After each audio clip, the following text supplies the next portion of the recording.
ಬದ್ಧ ಕಾರ್ಯಕರ್ತ ಮಿತ್ರರೇ, ಅಧ್ಯಕ್ಷರು ಅನೇಕ ಬಹಳ ಮಾರ್ಮಿಕವಾದಂಥ ಒಳನೋಟಗಳನ್ನು ನಮ್ಗೆ ಕೊಟ್ಟಿದ್ದಾರೆ. ಕಾಶ್ಮೀರಿ ಘಟನೆಯನ್ನು ಇಟ್ಕೊಂಡು ಭಾರತೀಯತೆ ಬಗ್ಗೆ ಅವರು ವಿಚಾರ ಹೇಳಿದ್ದಿರಬಹುದು. ನಾವಿವತ್ತು ನಮ್ಮ ಚೌಕಟ್ಟುಗಳನ್ನು ದಾಟಿ ಹೋಗಬೇಕಾಗಿರುವಂಥ ವಿಚಾರದ ಬಗ್ಗೆ ಅವರು ಕೊಟ್ಟಂಥ ಒಳನೋಟ ಇರ್ಬೋದು.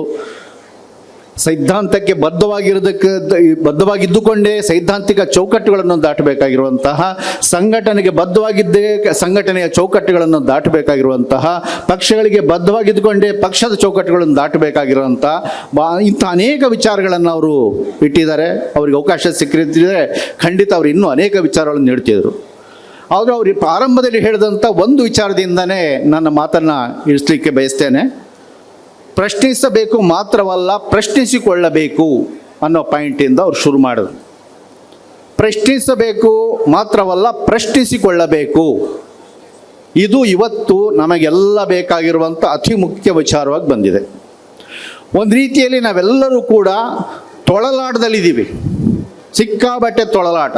ಆ ತೊಳಲಾಟದಲ್ಲಿ ನಾವೆಲ್ಲರೂ ವೇದಿಕೆ ಮೇಲಿರೋರು ಇದ್ದೀವಿ, ವೇದಿಕೆ ಮುಂದಿರೋರು ಇದ್ದೀವಿ. ಆ ತೊಳಲಾಟ ಏನಪ್ಪ ಅಂದರೆ, ನಾವು ಏನೇನೋ ಮಾಡ್ಲಿಕ್ಕೆ ಬಯಸ್ತಿದ್ದೀವಿ, ಆದರೆ ಅದು ಮಾಡೋಕ್ಕಾಗ್ತಾ ಇಲ್ಲ. ಏನೇನೋ ಸಾಧನೆ ಮಾಡೋಕ್ಕೆ ಬಯಸ್ತಿದ್ದೀವಿ, ಅದು ಸಾಧನೆ ಮಾಡೋಕ್ಕಾಗ್ತಾ ಇಲ್ಲ. ಈ ಆಳುವವರನ್ನು ಕಂಡ್ರೆ ಕುದೀತದೆ. ಅವ್ರ ವಿರುದ್ಧವಾಗಿ ದೊಡ್ಡ ಪ್ರಚಂಡ ಚಳುವಳಿ ಕಟ್ಟಬೇಕು ಅಂತ ಅನ್ಕೋತೀವಿ, ಆಗ್ತಾ ಇಲ್ಲ.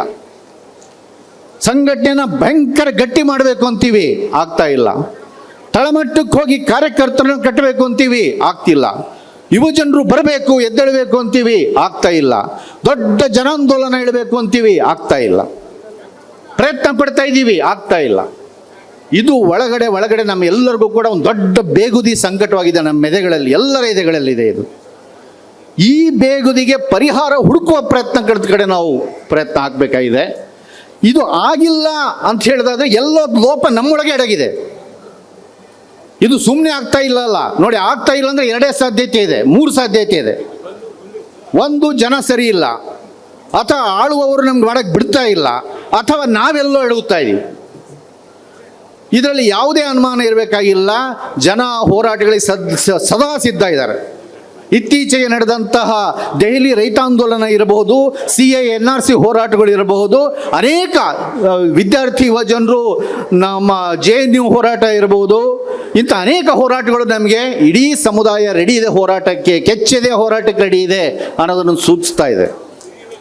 ಆಳುವವರದ್ದು ಎಷ್ಟೇ ದಮನಕಾಂಡ ಇದ್ರೂ ಕೂಡ ಅದನ್ನು ಎದುರು ನಿಲ್ಲಿಸುವ ಶಕ್ತಿನೂ ಕೂಡ ಇದಕ್ಕಿದೆ. ಹಾಗಿದ್ರೆ ಸಮಸ್ಯೆ ಇರುವುದು ಎಲ್ಲೆಲ್ಲೂ ಅಲ್ಲ, ಸಮಸ್ಯೆ ನಮ್ಮೊಳಗಿದೆ. ಆ ಸಮಸ್ಯೆಗೆ ಪರಿಹಾರ ಹುಡುಕಬೇಕು ಅನ್ನುವಂತಹ ಒಂದು ಪ್ರಯತ್ನದ ಭಾಗವಾಗಿ ಹುಟ್ಟಿರದೇ ಈ ಪ್ರಸ್ತಾಪ. ಇದು ನನ್ನ ಮಾತಲ್ಲ, ಇದು ಒಂದು ಕಮಿಟಿಯ ಮಾತು. ಇದನ್ನು ಒಂದು ವೇದಿಕೆ ಮೇಲಿರುವಂತಹ ನಮ್ಮ ಗಣ್ಯರ ಮುಂದೆಯೂ ಮತ್ತು ಈ ಸಮಾವೇಶದ ಮುಂದೆಯೂ ಕೂಡ ಇದನ್ನು ಇಡ್ತಾ ಇದ್ದೀವಿ. ಇದ್ರ ಸುತ್ತ ನಮಗೆ ಸ್ವಲ್ಪ ಚರ್ಚೆ ಆಗಬೇಕು ಅಂತ ಕೇಳ್ತಾ ಇದ್ದೀವಿ. ಒಂದು ರೀತಿಯಲ್ಲಿ ಈ ಪ್ರಸ್ತಾಪ 9 ತಿಂಗಳು ಗರ್ಭದಲ್ಲಿದ್ದು ಬಂದಂಥ ಕೂಸು ಅಂತ ಹೇಳ್ಬೋದು. ಜೂನಲ್ಲಿ ನಮ್ಮ ಎಲೆಕ್ಷನ್ ಮುಗೀತು, ಜುಲೈಯಿಂದಲೇ ಶುರು ಆಯಿತು. ಎಲೆಕ್ಷನ್ ಟೈಮಲ್ಲಿ ಏನು ಮಾಡಬೇಕಾಯಿತು ಅದ್ರ ಮಾಡಿದ್ವಿ. ಕರ್ನಾಟಕದಲ್ಲಿರ್ಬೋದು, ಸೆಂಟ್ರಲ್ ಎಲೆಕ್ಷನ್ ಇರಬೇಕು. ಅದಾದ ನಂತರದಲ್ಲಿ ಮುಂದೇನು, ಜುಲೈ 27, 28ನೇ ತಾರೀಕು ಘಟ್ಟಪ್ರಭದಲ್ಲಿ 24 ರಾಜ್ಯಗಳ ಬಹಳ ಗಟ್ಟಿ ಸಂಘಟನೆಗಳ ಮುಂದಾಳುಗಳ 2 ದಿವಸಗಳ ಕಾರ್ಯಾಗಾರ ನಡೀತು. ಜುಲೈ 27, 28 ಡಾಕ್ಟರ್ ಸುನೀಮಲ್ಲಂ ಅವರು ಅಲ್ಲಿ ಬಂದಿದ್ದರು, ಪರಕಾಲ ಪ್ರಭಾಕರ್ ಇದ್ದರು, ರಮೇಶ್ ಪಟ್ನಾಯಕ್ ಅವರು ಇದ್ದರು, ಇನ್ನೂ ಅನೇಕ ಗಣ್ಯರು ಬಂದಿದ್ರು. ಅಲ್ಲಿಂದ ಶುರುವಾಯಿತು ಏನು ಮಾಡಬೇಕು. ಯಾಕಂತ ಹೇಳಿದ್ರೆ ಅಪಾಯ ತಪ್ಪಿಲ್ಲ, ನಾವು ಗುದ್ದಾಡಿದ್ದೀವಿ, ಒಂದೊಂದಿಷ್ಟು ಹಿಂದೆ ತಳ್ಳಿದ್ದೀವಿ, ಆದರೆ ಅಪಾಯ ತಪ್ಪಿಲ್ಲ. ತೂಗುಕತ್ತಿ ನೇತಾಡ್ತಿದೆ ತಲೆ ಮೇಲೆ. ಏನು ಮಾಡಬೇಕು, ಅಲ್ಲಿಂದ ಶುರುವಾದಂಥ ವಿಚಾರ ಬಂದಿದೆ. ಆದರೆ ಇದೇ ಸರಿಯಾದದ್ದು, ಇದನ್ನೇ ಮಾಡಬೇಕು ಅಂತ ಅಹಂಕಾರ ಕಮಿಟಿಗಿಲ್ಲ. ಯಾಕಂದರೆ ನಾವು ಯಾರು ಕೂಡ ಇನ್ನೂ ಸಕ್ಸಸ್ ಆದಾರಲ್ಲ. ಆದರೆ ಇದನ್ನು ಒಂದು ವಿಶ್ವಾಸದ ಜೊತೆ ಇದನ್ನು ಮುಂದಿಡೋದು ಮಾತ್ರ ಅಲ್ಲ, ಅದನ್ನು ಪ್ರಯತ್ನವೂ ಶುರು ಮಾಡಬೇಕು ಅಂತ ನಡೆದಿದೆ. ಕಳೆದ ಡಿಸೆಂಬರಿಂದ ಪ್ರಯತ್ನ ಶುರುವಾಗಿದೆ. ಡಿಸೆಂಬರ್ 1, 2 ಗಂಗಾವತಿಯಲ್ಲಿ ಒಂದು ಕಾರ್ಯಾಗಾರ ಆಯಿತು. ಡಿಸೆಂಬರಿಂದ ಇಲ್ಲೇ ತನಕ ಕಳೆದ 4 ತಿಂಗಳಲ್ಲಿ ನಡೆದಂಥ ಪ್ರಯತ್ನದ ಒಂದು ಫಲಶ್ರುತಿಯಾಗಿ ಈ ಸಮಾವೇಶ ನಡೆದಿದೆ. ಈ ಒಂದು ಪ್ರಸ್ತಾಪದಲ್ಲಿ ಏನೋ ಸತ್ವ ಇದೆ ಅನ್ನೋದನ್ನು ಈ ಸಮಾವೇಶ ತೋರಿಸ್ತಿದೆ. ಯಾಕಂದರೆ ಈ ಪ್ರಸ್ತಾಪನ ತಗೊಂಡು ಪ್ರತಿ ಜಿಲ್ಲೆಗಳಲ್ಲಿ ಸುತ್ತಾಡಿ ಸಭೆ ಮಾಡಿದಾಗ ಇದು ಕರೆಕ್ಟ್ ಆಗಿದೆ, ಇದನ್ನು ಮಾಡಬೇಕು ಅಂಥೇಳಿ ಅಲ್ಲಲ್ಲಿ ದುಡಿದು ಕೆಲಸ ಮಾಡಿ ಸ್ವಯಂ ಸ್ಫೂರ್ತಿಯಿಂದ ಎಲ್ಲರನ್ನೂ ಕೂಡ ಕರ್ಕೊಂಬಂದಿದ್ದರಿಂದನೇ ಈ ಸಮಾವೇಶ ನಾವು ಯಶಸ್ವಿ ಮಾಡಲಿಕ್ಕಾಗಿದೆ. ಈಗ ಪ್ರಶ್ನೆ, ಈ ಪ್ರಸ್ತಾಪದ ಸಾರಾಂಶ ಪಾಯಿಂಟಿಗೆ ಹೋಗ್ಬಿಡ್ತೀನಿ, ಜಾಸ್ತಿ ವಿವರಕ್ಕೆ ಹೋಗೋದಿಲ್ಲ. ಒಂದು, ಈ ಶಕ್ತಿಯನ್ನು ನಾವು ಕಟ್ಟಬೇಕು. ದೊಡ್ಡ ಜನಾಂದೋಲನ ಇಲ್ಲದೆ ಪರಿಹಾರ ಇಲ್ಲ, ನಮಗೆಲ್ಲರಿಗೂ ಗೊತ್ತಿದೆ. ಆದರೆ ಜನಾಂದೋಲನ ಆಗಬೇಕು ಅಂತ ಹೇಳಿದ್ರೆ ಜನತೆಗೆ ತಲುಪಿ ಜನರನ್ನು ಜಾಗೃತಗೊಳಿಸಿ ಜನರನ್ನು ಸಂಘಟಿಸಿ ಮಾಡುವ ದೊಡ್ಡ ಕಾರ್ಯಕರ್ತ ಗಣ ಇಲ್ಲದೆ ಸಾಧ್ಯ ಇಲ್ಲ. ಇದು ನಮಗೆ ಗೊತ್ತಿರೋ ಸತ್ಯನೇ. ಆದರೆ ಈ ಕಾರ್ಯಕರ್ತ ಗಣವನ್ನು ಕಟ್ಟಲೇಬೇಕು. ಸಂವಿಧಾನ ಸಂರಕ್ಷಣೆ ಪಡೆ ಅಂತ ಹೇಳಿದರೆ ಸಂವಿಧಾನದ ನಮಗೆ ನೀಡಿರುವ ಹಕ್ಕುಗಳ ರಕ್ಷಣೆ, ಅದನ್ನು ಮಾಡಬೇಕು ಅಂತ ಹೇಳಿದರೆ ಅದಕ್ಕೆ ಬೇಕಾಗಿರುವ ಬೃಹತ್ ಕಾರ್ಯಕರ್ತರನ್ನು ಒಂದು 3 ವರ್ಷದಲ್ಲಿ 1 ಲಕ್ಷ ಕಾರ್ಯಕರ್ತರನ್ನು ಸಜ್ಜುಗೊಳಿಸಬೇಕು ಅಂತ ಪಣತೊಟ್ಟು ಈ ಪ್ರಯತ್ನ ಅನ್ನೋಂಥದ್ದೊಂದು ಪ್ರಾರಂಭಗೊಂಡಿದೆ. ಆದರೆ ಇದರ ಯಶಸ್ಸು ಅನ್ನೋಂಥದ್ದು 2 ವಿಚಾರಗಳ ಮೇಲೆ ನಿಂತಿದೆ. ಒಂದು ನಮ್ಮ ವೇದಿಕೆ ಮೇಲೆ ನಿಂತಿದೆ, ಇನ್ನೊಂದು ಈ ಸಭೆಯ ಮುಂದೆ ನಿಂತಿದೆ. ಪೂರ್ವ ಷರತ್ತಿದೆ, ಇದಕ್ಕೆ ಸ್ಟಾರ್ ಇದೆ, 2 ಸ್ಟಾರ್ ಇದೆ. ಇದನ್ನು ಮಾಡೋಕ್ಕಾಗೋದಿಲ್ವಾ? ಮಾಡೋಕ್ಕಾಗ್ಬೋದು. 1 ಲಕ್ಷ ಕಟ್ಟೋದು ದೊಡ್ಡ ವಿಚಾರ ಅಲ್ಲ, ಅದನ್ನು ಮಾಡ್ಬೋದು.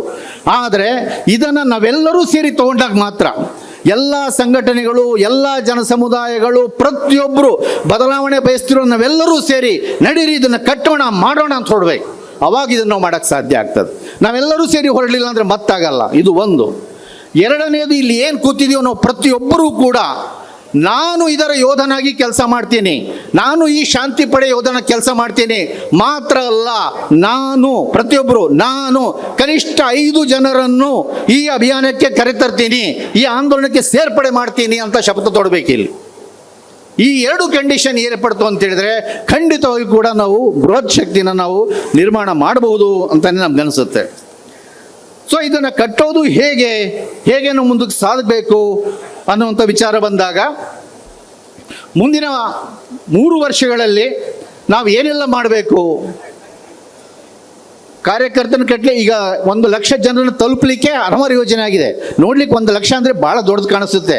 1 ಲಕ್ಷ ಅಂದರೆ ಭಾಳ ದೊಡ್ಡದೇನಲ್ಲ. 1 ಲಕ್ಷ ಅಂದರೆ ಒಂದು ಜಿಲ್ಲೆಗೆ 3000, ಒಂದು ತಾಲೂಕಿಗೆ 500, ಪ್ರತಿ ಹಳ್ಳಿಗೆ 2-3 ಮಾತ್ರನೇ ಅದು. ಅದಕ್ಕಿಂತ ಅನೇಕ ಪಟ್ಟ ಜನ ದೇಶ ಪ್ರೇಮಿಗಳು ಏನಾದರೂ ಮಾಡಬೇಕು ಅಂತ ತುಡಿಯೋರು ಸಿಕ್ಕಾಪಟ್ಟೆ ಜನ ಇದ್ದಾರೆ ಎಲ್ಲ ಕಡೆನೂ ಕೂಡ. ಪ್ರತಿ ಊರಲ್ಲಿದ್ದಾರೆ, ಪ್ರತಿ ಕೇರಿಯಲ್ಲಿದ್ದಾರೆ. ನಾವು ಅವ್ರನ್ನ ತಲುಪಿ ಅವ್ರನ್ನ ಹೆಂಗೆ ಸಂಘಟನೆ ಮಾಡ್ತೀವಿ ಅನ್ನೋ ಸವಾಲು ಮಾತ್ರ ಇದೆ. ಮಾತ್ರ ಬಿಟ್ಟರೆ ಅಲ್ಲಿ ಜನ ಇಲ್ಲ, ಇದಕ್ಕೆ ತಯಾರಿರುವಂತಹ ಕಾರ್ಯಕರ್ತರಿಲ್ಲ, ಮನಸ್ಸುಗಳಿಲ್ಲ ಅನ್ನೋ ಪಾಯಿಂಟ್ ಅಲ್ಲ. ಇದನ್ನು ನಾವು ಒಂದು ಸಂಕಲ್ಪ ಮಾಡಬೇಕು, ಇನ್ನೊಂದು ಸರಿಯಾದ ವಿಧಾನದಲ್ಲಿ ಇದನ್ನು ನಾವು ಮಾಡಬೇಕು. ಇದನ್ನು ಮಾಡಿ ನಾವು ಈಗ ನಮ್ಮ ಮುಂದಿನ 3 ವರ್ಷದಲ್ಲಿ 3 ಹಂಗಾಗಿ ನಿರ್ದಿಷ್ಟ ಒಂದು ಕಾರ್ಯಕ್ರಮವಾಗಿ ಮುಂದಿಡ್ತಿದ್ದೀವಿ.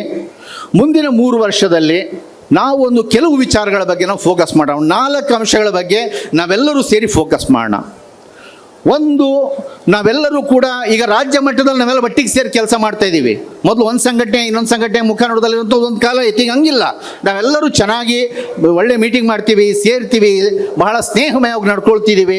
ಇದೊಂದು ಒಳ್ಳೆ ವಾತಾವರಣ ನಮ್ಮಲ್ಲಿ ಕ್ರಿಯೇಟ್ ಆಗಿದೆ. ಆದರೆ ಇದು ಟಾಪಲ್ಲಿದೆ, ಬಾಟಮಲ್ಲಿಲ್ಲ.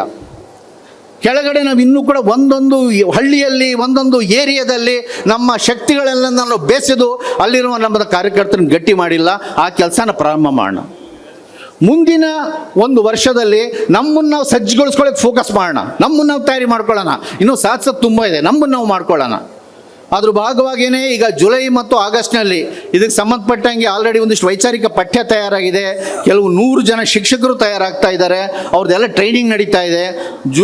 ಆಗಸ್ಟ್ನಲ್ಲಿ ಪ್ರಾರಂಭ ಮಾಡಿ ಎಲ್ಲ ಕಡೆ ಜಿಲ್ಲಾ ಶಿಬಿರಗಳು, ಆಮೇಲೆ ತಾಲೂಕು ಶಿಬಿರಗಳು, ಆಮೇಲೆ ಹೋಬಳಿ ಶಿಬಿರಗಳನ್ನು ಸತತವಾಗಿ ನಡೆಸಬೇಕು ಅಂತ ಪ್ಲ್ಯಾನ್ ಮಾಡಿದೆ. ಈ ಎಲ್ಲ ಶಿಬಿರಗಳಲ್ಲಿ ನಮ್ಮೆಲ್ಲ ನೆಟ್ವರ್ಕ್ನ ಇಳಿಸೋಣ, ನಮ್ಮೆಲ್ಲ ಕಾರ್ಯಕರ್ತರನ್ನ ತೊಡಗಿಸೋಣ. ನಾವೆಲ್ಲರೂ ಸೇರಿ ಅಲ್ಲಲ್ಲಿ ಒಂದು ಗಟ್ಟಿ ತಂಡಗಳನ್ನು ಕಟ್ಟುವಂಥ ಒಂದು ಕೆಲಸವನ್ನು ನಾವು ಮೊಟ್ಟ ಮೊದಲಿಗೆ ತಗೊಳ್ಳೋಣ ಅನ್ನುವಂಥ ಒಂದು ಪ್ರಸ್ತಾಪ ಇಡ್ತೀವಿ. ಇದು ನಂಬರ್ 1. ನಂಬರ್ 2ನೇದು, ಜನರಿಗೆ ನಾವು ತಲುಪಬೇಕು, ಜನರನ್ನು ಮುಟ್ಟಬೇಕು, ಮತ್ತು ಅವರಿಗೆ ಮನ ಮುಟ್ಟುವಂತೆ ಹೇಳಬೇಕು, ಅದು ಹೃದಯ ತಟ್ಟಿ ಹೇಳಬೇಕು. ಅದನ್ನು ಹೇಳಬೇಕು ಅಂದರೆ 2 ಸಾಧನಗಳು ನಮ್ಗೆ ಅತ್ಯಗತ್ಯ. ಕೃಷಿ ಮಾಡೋಕ್ಕೆ ಹೆಂಗೆ ನೇಗಿಲು ಬೇಕೋ, ಟ್ರ್ಯಾಕ್ಟ್ರು ಬೇಕೋ, ಅದೇ ರೀತಿಯಲ್ಲಿ ಜನ ಮುಟ್ಲಿಕ್ಕೆ 2 ಸಾಧನಗಳು ಬೇಕು.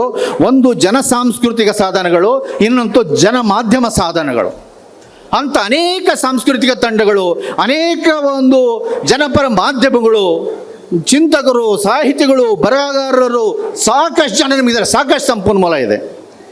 ಈ ಸಾಂಸ್ಕೃತಿಕ ಸಾಧನವನ್ನು, ಜನ ಮಾಧ್ಯಮದ ಸಾಧನಗಳನ್ನು ಅವನ್ನ ಬಲಪಡಿಸುವಂತಹ, ಅವನ್ನ ಸವಿಸ್ತಾರಗೊಳಿಸುವಂತಹ ಎರಡನೇ ಕೆಲಸ ತಗೊಂಡು ಅವರೆಲ್ಲ ಏನು ಕೆಲಸ ಮಾಡ್ತಾರೆ ಅದಕ್ಕೆ ನಾವು ಬೆಂಬಲವಾಗಿ ನಿಂತ್ಕೊಂಡು ಆ ಚಿಂತನೆಗಳು, ನಮ್ಮ ಸಂತ ಶರಣರ ಪರಂಪರೆ ಈ ನೆಲದ ಬುಡ ತನಕನೂ ಕೂಡ ಮುಟ್ಟುವ ರೀತಿಯಲ್ಲಿ ನಾವೆಲ್ಲರೂ ಕೂಡ ಒಂದು ತಗೊಂಡು ಕೆಲಸ ಮಾಡೋಣ. ಯಾಕೆಂದರೆ ವಿಷ ತುಂಬ ಹರಡಿದೆ. ಆ ವಿಷಯನ ತೆಗೆದು ಒಂದು ಪ್ರೀತಿಯನ್ನು ಬಿತ್ತುವಂಥ ಒಂದು ದೊಡ್ಡ ಕೆಲಸ ನಮ್ಮ ಮುಂದಿದೆ. ಇದು ಎರಡನೇದಾಗಿ ಮಾಡಬೇಕಾಗಿದೆ. ಮೂರನೇ ಪ್ರಶ್ನೆ, ಇನ್ನೊಂದು ವಿಚಾರ ನಮಗಿದೆ.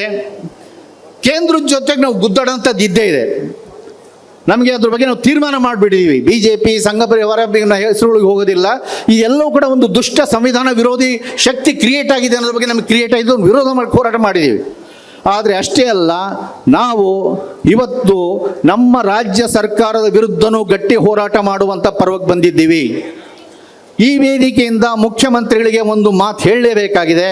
ಮುಖ್ಯಮಂತ್ರಿಗಳೇ, ನಿಮ್ಮ ಸರ್ಕಾರ ನಮ್ಮನ್ನೆಲ್ಲ ಅಪಾರವಾಗಿ ನಿರಾಶೆಗೊಳಿಸಿದೆ.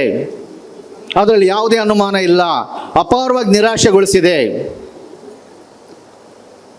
ಆ ಸರ್ಕಾರಗಳು ತಂದಂಥ ಜನವಿರೋಧಿ ನೀತಿಗಳೇ ನಿಮ್ಮ ಸರ್ಕಾರದಲ್ಲೂ ಮುಂದುವರಿತಿದ್ದಾವೆ. ನಿಮ್ಮಲ್ಲಿ ನಿಮ್ಮ ಪ್ರಣಾಳಿಕೆಯಲ್ಲಿ ಕೊಟ್ಟಂತಹ ನಿಮ್ಮ ವಾಗ್ದಾನಗಳನ್ನು ನೀವು ಮರೆತು ಕೂತಿದ್ದೀರಿ. ಅದೇ ಭ್ರಷ್ಟಾಚಾರ, ಅದೇ ಸ್ವಜನಪಾತ ಇದರಲ್ಲಿ ತುಂಬಿ ತುಳುಕಾಡ್ತಾ ಇದೆ. ಇದು ಹಿಂಗೆ ಮುಂದುವರಿತು ಅಂತ ಹೇಳಿದ್ರೆ ಜನರಲ್ಲಿ ಅಸಹನೆ, ಆಕ್ರೋಶ ಬೆಳೀತಾ ಇದೆ. ಇದು ನಿಮ್ಮ ಸರ್ಕಾರದ ವಿರುದ್ಧನೂ ಸಿಡಿದು ನಿಲ್ತದೆ. ಇದನ್ನು ಕಣ್ತಿರಿದು ನೋಡಬೇಕು ಅಂತ ಕೇಳ್ತಾ ಇದ್ದೀವಿ. ಆದರೆ ಅಷ್ಟು ಸುಲಭವಾಗಿ ಈ ಸರ್ಕಾರದ ಕಣ್ಸೇರೋದು ಸುಲಭ ಇಲ್ಲ. ಅದಕ್ಕೆ ಸ್ವಲ್ಪ ಚುಚ್ಚಿನಿ ನಾವು ಹೇಳಬೇಕಾಗಿದೆ, ಗಟ್ಟಿಯಾಗಿಯೇ ಹೇಳಬೇಕಾಗಿದೆ. ಅದಕ್ಕೆ ನಮಗೆ 2 ಅವಕಾಶಗಳು ಮುಂದಿನ ದಿನಗಳಲ್ಲಿ ಬರ್ತಾ ಇದೆ. ಒಂದು, ಬರಲಿರುವ ಮೇ 20ನೇ ತಾರೀಕು ಒಂದು ರಾಷ್ಟ್ರೀಯ ಆಂದೋಲನಕ್ಕೆ, ರಾಷ್ಟ್ರೀಯ ಮುಷ್ಕರಕ್ಕೆ ಕಾರ್ಮಿಕ ಸಂಘಟನೆಗಳು, ರೈತ ಸಂಘಟನೆಗಳು ಕರೆ ಕೊಟ್ಟಿದ್ದಾವೆ. ಈ ಸರಿ ಕರ್ನಾಟಕದಲ್ಲೂ ನಡೆಯುತ್ತೆ. ಮೊನ್ನೆನೇ ಸಂಯುಕ್ತ ಹೋರಾಟ ಕರ್ನಾಟಕದ ಒಂದು ಸಭೆ ನಡೆಯಿತು. ಅದರಲ್ಲಿ ಎಲ್ಲ ಸಂಘಟನೆಗಳನ್ನು ಬೆಂಗಳೂರಿನಲ್ಲಿ ಕರೆಯಲಾಗಿತ್ತು. ಅದರಲ್ಲಿ ಸ್ಪಷ್ಟವಾಗಿ ತೀರ್ಮಾನ ತೆಗೆದುಕೊಳ್ಳಲಾಗಿದೆ. ಈ ಸರಿ ನಾವು ಮಾಮೂಲಿ ಹೋರಾಟ ಮಾಡಲ್ಲ. ಈ ಸರಿ ಕರ್ನಾಟಕದ ಒಂದು 100 ಆಯಕಟ್ಟಿನ ಪಾಯಿಂಟ್ಗಳನ್ನು ಆಯ್ಕೆ ಮಾಡಿಕೊಂಡು ನಾವು ಲೀಡರ್ಸು, ಕಾರ್ಯಕರ್ತರು ಗಟ್ಟಿಯಾಗಿ ನಿಂತ್ಕೊಂಡು ಈ ಸರ್ಕಾರಿಗೆ ತಟ್ಟುವಂತಹ ಗಟ್ಟಿ ಹೋರಾಟನ ಈ ಸರಿ ಕಟ್ಟಬೇಕು ಅಂತ ತೀರ್ಮಾನ ಮಾಡಿದ್ದಾರೆ. ಈ ತೀರ್ಮಾನದ ಜೊತೆ ಸಂಯುಕ್ತ ಹೋರಾಟ ಕರ್ನಾಟಕ ತೀರ್ಮಾನದ ಜೊತೆ ಎದ್ದೇಳು ಕರ್ನಾಟಕದ ಎಲ್ಲ ಕಾರ್ಯಕರ್ತರುಗಳು ತೊಳಸ್ಕೋಬೇಕು. ಈ ಗಟ್ಟಿ ಹೋರಾಟ ಮಾಡಿ ಕೇಂದ್ರಕ್ಕೆ ಮತ್ತಲ್ಲ ರಾಜ್ಯ ಸರ್ಕಾರಕ್ಕೂ ಸರಿಯಾದ ಸಂದೇಶ ಕೊಡಬೇಕು ಬರಲಿರುವ ಮೇ 20ಕ್ಕೆ. ಅದೇ ರೀತಿಯಲ್ಲಿ ಈ ಸರ್ಕಾರಕ್ಕೆ ಬರಲಿರುವ ಮೇ 23ಕ್ಕೆ 2 ವರ್ಷ ಕಂಪ್ಲೀಟ್ ಆಗ್ತಾ ಇದೆ. ಇವರ ರಿಪೋರ್ಟ್ ಕಾರ್ಡನ್ನು ಮುಂದಿಡಬೇಕಾಗಿದೆ. ನಿಮ್ಮ ಶಾಸಕರು, ನಿಮ್ಮ ಸಚಿವರು, ನಿಮ್ಮ ಸರ್ಕಾರ ಏನು ಮಾಡಿದೆ ಅಂತ ರಿಪೋರ್ಟ್ ಕಾರ್ಡ್ ಮುಂದಿಡಬೇಕಾಗಿದೆ.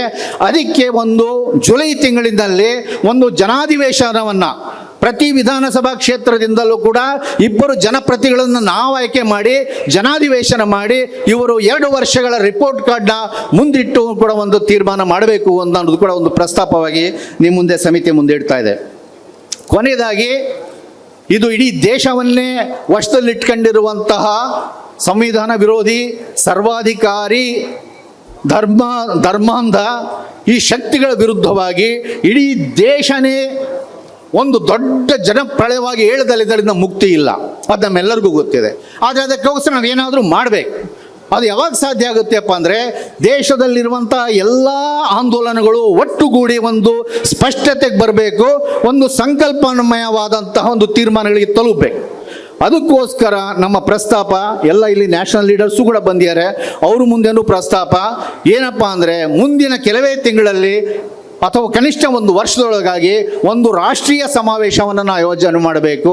ಎಲ್ಲ ಆಂದೋಲನ, ರೈತ ಆಂದೋಲನ, ಕಾರ್ಮಿಕ ಚಳವಳಿಗಳು, ದಲಿತ ಚಳವಳಿ, ಆದಿವಾಸಿ ಆಂದೋಲನಗಳು, ಅಲ್ಪಸಂಖ್ಯಾತರು, ಮಹಿಳೆಯರು, ಎಲ್ಲ ಜನ ಚಳವಳಿಗಳು ಯಾಗಿದ್ದಾವೆ ನ್ಯಾಷನಲ್ನಲ್ಲಿ, ಅವೆಲ್ಲರೂ ಸೇರಿ ನಾವು ಒಂದು ರಾಷ್ಟ್ರೀಯ ಆಂದೋಲನವನ್ನು ಮಾಡೋಣ. ಒಂದು ರಾಷ್ಟ್ರೀಯ ಚಳವಳಿಗೆ ಬೇಕಾಗಿರುವಂಥ ಬುನಾದಿಯನ್ನು ಕಟ್ಟುವಂಥ ಒಂದು ಕೆಲಸವನ್ನು ಆರಂಭ ಮಾಡೋಣ ಅನ್ನುವಂಥ ಒಂದು ಪ್ರಸ್ತಾಪನೂ ಕೂಡ ನಾವು ಮುಂದಿಡ್ತಿದ್ವಿ.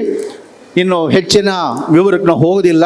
ಈ ಪ್ರಸ್ತಾಪಗಳ ಕುರಿತು ಸಭೆಯೂ ಕೂಡ ಈ ವಿಚಾರಗಳು ಕರೆಕ್ಟ್ ಇದೆಯಾ, ಮುಂದಕ್ಕೆ ಹೋಗೋಣ ಅನ್ನೋದ್ರ ಬಗ್ಗೆಯೂ ಕೂಡ ಅಂತಿಮದಲ್ಲಿ ಸಮಾವೇಶದಿಂದನೂ ಕೂಡ ನಾವು ಒಂದು ಅನುಮೋದನೆ ನಾವು ತಗೊಳ್ಬೇಕಾಗಿದೆ. ಅದಕ್ಕಿಂತ ಮುಖ್ಯವಾಗಿ ವೇದಿಕೆ ಬಂದಿರುವಂಥ ಗಣ್ಯರು ಮುಂದೆ ಅವರು ಮಾತನಾಡುವಾಗಿರ್ಬೋದು, ಆಮೇಲೆ ಅದು ನಮಗೆ ಬರೆದು ಬೇರೆ ರೂಪದಲ್ಲಿ ಮೂಲಕ ಇರಬಹುದು. ಈ ಒಂದು ಪರಿಕಲ್ಪನೆ ಸರಿಯಾಗಿದೆಯಾ, ನಾವೆಲ್ಲರೂ ಸೇರಿ ಜೊತೆ ಕೆಲಸ ಮಾಡಬಹುದಾ, ಅಥವಾ ಇದನ್ನು ಇನ್ನೂ ಇಂಪ್ರೂವ್ ಮಾಡಬೇಕಂದ್ರೆ ಏನು ಮಾಡಬೇಕು, ಇದರಲ್ಲಿ ಇನ್ನೂ ಏನು ಕೊರತೆಗಳಿರ್ಬೋದು ಅನ್ನೋದ್ರ ಬಗ್ಗೆಯೂ ಕೂಡ ಅವರು ಪ್ರತಿಕ್ರಿಯಿಸಿ ಮಾತಾಡಬೇಕು ಅಂತ ಕೇಳ್ಕೊತಾ ನಾನು ಮಾತು ಮುಗಿಸ್ತೀನಿ. ಜೈ ಜೈ ಭಾರತ್, ಜೈ ಸಂವಿಧಾನ್, ಜೈ ಜನಸಾಮಾನ್ಯ.